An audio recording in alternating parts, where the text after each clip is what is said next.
Police করলো কি আবার? পুলিশ কিভাবে তাদের নিজেদের বদনাম কামায়, সরকারকে কিভাবে 12টা বাজায় পুলিশ, আমি আপনাদেরকে দেখাই। একটা বাচ্চারে ধরে নিয়ে গেলেন আপনারা এখান থেকে, ধরে নিয়ে এই 13-14 বছরের বাচ্চারে আপনারা শিকের ভিতর 14 শিকের ভিতর আপনারা ঢুকায় রাখলেন। তার বিরুদ্ধে কোনো ওয়ারেন্ট নাই, তার বিরুদ্ধে কিছু নাই। আপনারা কি জানেন না যে একটা শিশু বাচ্চারে ওয়ারেন্ট হইলেও তো আপনি ওই জায়গায় নিতে পারেন না, আপনাকে অনেক প্রসিডিউর মেনটেন করতে হয়। আপনারা কোনো আইন মানবেন না, কিচ্ছু মানবেন না। এতেই আপনাদের শুনেন, আমি মাননীয় স্বরাষ্ট্রমন্ত্রীর কাছে অনুরোধ করব।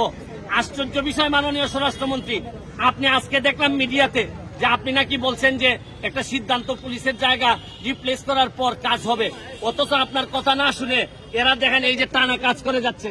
এই যে দেখেন, এই যে দেখেন এরা এই যে কাজ করে যাচ্ছে, মানে হচ্ছে গিয়ে একদিকে আপনি কথা বলতেছেন কাজ একটা আলোচনা করে সিদ্ধান্ত হবে, অথচ এরা যে যার মতো করে কাজ করে যাচ্ছে।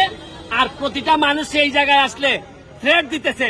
আমার কথা হচ্ছে পুলিশ তো এখানে, মজার বিষয় হচ্ছে এই পুলিশের সন্তানরাই এই জায়গায় থাকবে, এই মাঠে এখানে খেলবে, কিন্তু পুলিশ তো এই এত মুখামুখি হওয়ার কথা না। আমি আপনাদেরকে দেখাই কারা কারা এই জায়গায় আপনাদের আন্দোলনে সামিল হয়েছে। দেখেন, এই দেখেন,